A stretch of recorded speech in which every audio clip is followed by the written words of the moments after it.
Assalamualaikum warahmatullahi wabarakatuh. Perkenalkan, nama saya Rizky Usman. Saya dari Universitas Hairun Ternate, Fakultas Ekonomi dan Bisnis, Prodi Ekonomi Pembangunan, kelas C semester 2. Nah, baik, di sini saya akan menjelaskan materi tentang permintaan.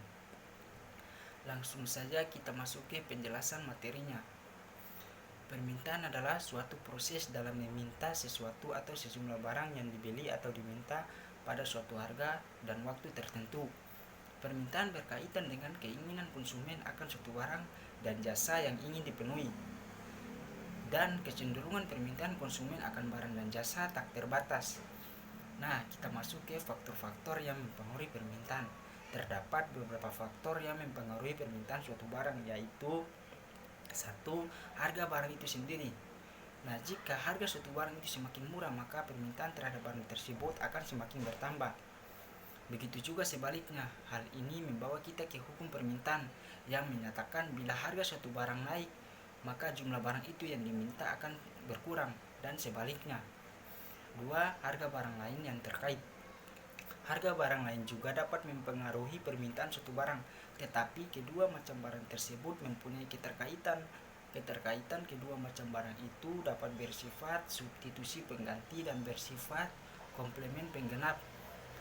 Nah, sebagai barang substitusi atau barang pengganti dari daging ayam adalah daging sapi, ikan, atau tempe. Sementara itu, kalau harga komplement daging sapi misalnya beras turun, maka permintaan terhadap beras meningkat, sehingga permintaan daging sapi mungkin meningkat juga. 3. Tingkat pendapatan per kapita. Tingkat pendapatan per kapita mencerminkan daya beli.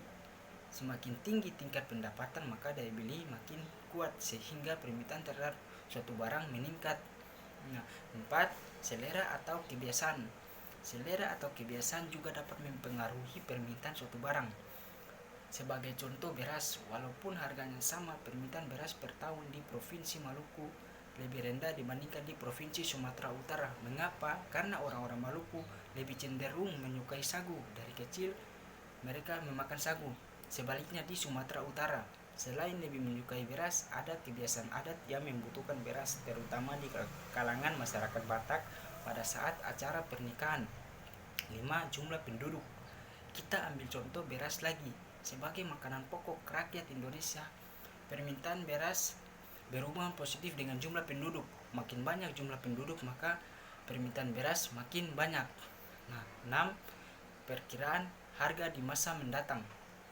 Bila kita memperkirakan harga suatu barang akan naik, maka lebih baik kita membeli barang itu sekarang, sehingga mendorong orang untuk membeli lebih banyak saat ini guna menghemat belanja di masa yang akan datang. Nah, terima kasih. Kemungkinan sampai di sini saja penjelasan materi tentang permintaan. Assalamualaikum warahmatullahi wabarakatuh.